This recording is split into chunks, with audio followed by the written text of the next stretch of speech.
CM Revanth రెడ్డిపై మాజీ మంత్రి కేటీఆర్ హాట్ కామెంట్స్ చేశారు. 6 గ్యారెంటీల అమలు మోసాన్ని ఎండగడతామంటూ కేటీఆర్ ట్వీట్ చేశారు. కేసులు రాజకీయ వేధింపులపై వెనక్కి తగ్గేదే లేదని, ఎన్ని కుట్రలు చేసినా తమను ఆపలేరన్నారు. కాంగ్రెస్ దగాను ఎండగడుతూనే ఉంటామని కేటీఆర్ చెప్పారు.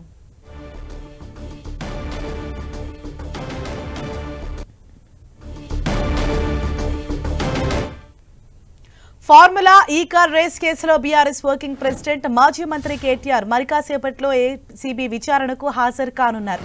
ఇప్పటికే ఆయన తన నివాసం నుంచి బయలుదేరి నందినగర్కు వెళ్లారు. మాజీ సీఎం కేసీఆర్తో కేటీఆర్ భేటీ అయ్యారు. నందినగర్ నుంచి కేటీఆర్ నేరుగా తెలంగాణ భవన్కు వెళ్లారు. అక్కడి నుంచి ఏసీబీ విచారణకు హాజరు కానున్నారు. గత బీఆర్ఎస్ ప్రభుత్వం హైదరాబాద్లో ఫార్ములా ఈ కార్ రేసింగ్ నిర్వహించారు. ఈ కార్ రేసింగ్ లో అవకతవకలు జరిగినట్లు ఏసీబీ గుర్తించింది. అప్పట్లో మంత్రిగా ఉన్న కేటీఆర్ ఆదేశాలతో 55 కోట్ల రూపాయలను రిజర్వ్ బ్యాంక్ ఆఫ్ ఇండియా అనుమతి లేకుండా నిబంధనలకు విరుద్ధంగా విదేశాలకు తరలించారని ఏసీబీ కేసు నమోదు చేసింది. ఈ కేసులో కేటీఆర్ ను A1 గా, ఐఏఎస్ అధికారి అరవింద్ కుమార్ ను A2 గా, బిఎల్ఎన్ రెడ్డిని A3 గా ఏసీబీ చేర్చింది. ఈ కేసులో ఇప్పటికే 3 ఏసీబీ విచారించింది. మరోసారి విచారణకు హాజరు కావాలని ఏసీబీ నోటీసులు జారీ చేసింది. బీఆర్ఎస్ భవన్ నుంచి మరింత సమాచారంతో మా ప్రతినిధి కరుణాకర్ మనకు అందుబాటులో ఉన్నారు. కరుణాకర్,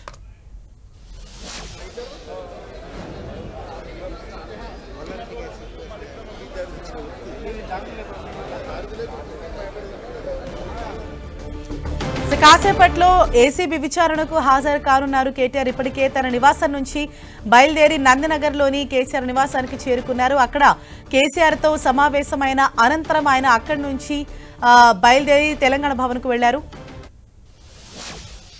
రాబోతున్నారు. చూస్తున్నాం మనం భవన్ దగ్గర హడావిడి నెలకొంది. పెద్ద ఎత్తున ఎమ్మెల్యేలు కావచ్చు, ఎమ్మెల్సీలు కావచ్చు, ముఖ్యమైన నేతలు కావచ్చు, చాలా మంది ఇక్కడికి చేరుకున్న పరిస్థితి మనం చూస్తున్నాం. కేటీఆర్ సరిగ్గా 10 గంటలకి ఏసీబీ ముందుకు వెళ్లబోతున్నారు. ఆయన కాసేపటి క్రితమే నందినగర్ నివాసానికి చేరుకున్నారు. మాజీ సీఎం కేసీఆర్ తో ప్రత్యేకంగా కేటీఆర్ భేటీ అయ్యారు. ఏసీబీ విచారణకు సంబంధించి కేటీఆర్ తో చర్చించినట్టు తెలుస్తోంది. కేటీఆర్ చూస్తున్నాం ఏసీబీ విచారణకు ఈ కార్ రేస్ లో రెండోసారి విచారణకు హాజరు కాబోతున్నారు. మనం చూస్తున్నాం గతంలో ఏసీబీ విచారణలో చాలా స్పష్టంగా ఏసీబీ కేసు అడిగిన ప్రశ్నలకు సమాధానం చెప్పారు. ఈ కార్ రేస్ లో ఎటువంటి అవకతవకలు జరగలేదు, అన్ని నిబంధనల మేరకే చెల్లింపులు జరిగాయని చెప్పి కేటీఆర్ చాలా స్పష్టంగా ఏసీబీ విచారణలో చెప్పిన పరిస్థితిని మనం చూస్తున్నాం.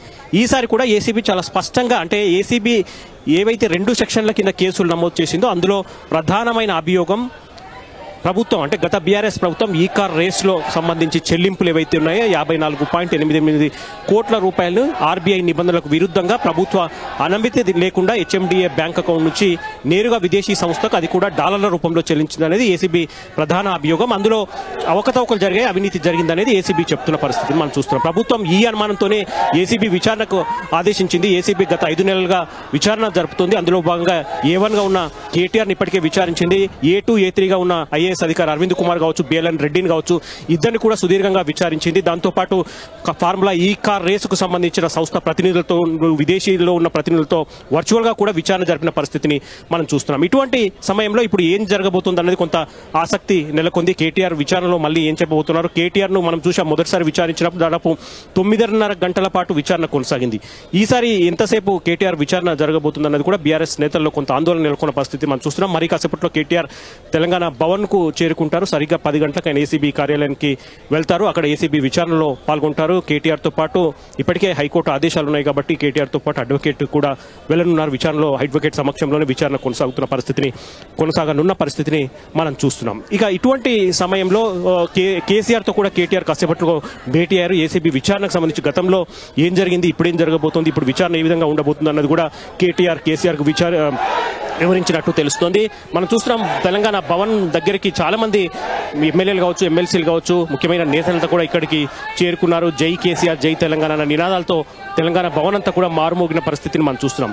అయితే పోలీసులు భారీ బందోబస్తు ఇక్కడ తెలంగాణ భవన్ వద్ద కావచ్చు, లేదంటే అటు ఏసీబీ కార్యాలయం వద్ద కావచ్చు, భారీ బందోబస్తు ఏర్పాటు చేశారు. ఎందుకంటే ఇక్కడ కేటీఆర్ తెలంగాణ భవన్కు వచ్చిన తర్వాత ఇక్కడ నుంచి ఏసీబీ కార్యాలయానికి వెళ్లే సమయంలో ఆయన వెంట భారీగా ఎమ్మెల్యేలు, ఎమ్మెల్సీలు, ముఖ్యమైన నేతలంతా కూడా వెళ్లే అవకాశం కనిపిస్తుంది. కాబట్టి పోలీసులు ఇక్కడ తెలంగాణ భవన్ భవన్ వద్ద కూడా భారీగా పోలీసులు బందోబస్తు ఏర్పాటు చేశారు. ఇక్కడ ఏసీబీ కార్యాలయం వద్ద కూడా బ్యారికేడ్లు ఏర్పాటు చేసి ఎవరిని లోపలికి అనుమతించట్లేదు. కేటీఆర్ విచారణ సందర్భంగా ఉదయం నుంచే కూడా పోలీసులు గట్టి బందోబస్తు ఏర్పాటు చేసిన పరిస్థితిని మనం చూస్తున్నాం. మొత్తం మీద కేటీఆర్ రెండోసారి ఏసీబీ విచారణకు హాజరవుతున్న నేపథ్యంలో ఈసారి ఏసీబీ ఏం అడగబోతుంది? ఎందుకంటే గతంలోనే 9.5 గంటల పాటు సుదీర్ఘంగా విచారించిన పరిస్థితిని మనం చూస్తున్నాం. ఈసారి ఏం విచారించబోతుంది, ఈసారి ఏం అడగబోతుంది అన్నది కూడా కొంత ఉత్కంఠ నెలకొన్న పరిస్థితిని మనం చూస్తున్నాం. కాబట్టి హరీష్ మరి కాసేపట్లో కేటీఆర్ ఇక్కడికి రాబోతున్నారు, మనం చూస్తున్నాం. కేటీఆర్ అక్కడి నుంచి బయలుదేరబోతున్నారు. 10 గంటలకు విచారణకు హాజరవుతారు. చూద్దాం ఏం జరగబోతుందో. మనతో పాటు మల్లారెడ్డి గారు ఒకసారి. మల్లారెడ్డి గారు ఏంటి విచారణ ఎట్లా చూస్తారు? ఇవన్నీ వేధింపుల కేసులు అంటారా? మొత్తం మీద మల్లారెడ్డి మాట్లాడట్లేదు. మొత్తం మీద ఏసీబీ విచారణ కేటీఆర్ హాజరవుతున్న నేపథ్యంలో కొంత బీఆర్ఎస్ వర్గాలన్నీ ఆందోళన వ్యక్తం చేస్తున్నాయి. ఎందుకంటే గతంలో ఒకసారి ఇప్పటికే కేటీఆర్ విచారణకు హాజరయ్యారు కాబట్టి ఈసారి రెండోసారి విచారణకు హాజరవబోతున్నారు. కాబట్టి ఏం జరగబోతుంది, ఏసీబీ ఎటువంటి ప్రశ్నలు అడగబోతుంది? ఎందుకంటే హరీష్ మనం చూస్తున్నాం ఈసారి అంటే గతంలోనే కేటీఆర్ ఒక అనుమానాన్ని వ్యక్తం చేశారు. తనను ఏ క్షణంలో అయినా అరెస్ట్ చేస్తారు, తనపై వేధింపులకు పాల్పడుతున్నారు. కాబట్టి కేటీఆర్ ఈసారి ఏం జరగబోతుంది, విచారణ తర్వాత అరెస్ట్ చేస్తారా అన్నది కూడా ఒక ప్రచారం జరుగుతున్న పరిస్థితిని మనం చూస్తున్నాం. ఏసీబీ కార్యాలయం వద్ద పోలీసు బందోబస్తును చూస్తే మాత్రం ఈసారి ఏం జరగబోతుంది, కేటీఆర్ అరెస్ట్ చేసే అవకాశాలు ఎంత మేరకు ఉన్నాయన్నది కూడా కొంత బీఆర్ఎస్ వర్గాల్లో ఆందోళన నెలకొన్న పరిస్థితిని మనం చూస్తున్నాం. Harish right, thank you Karunakar.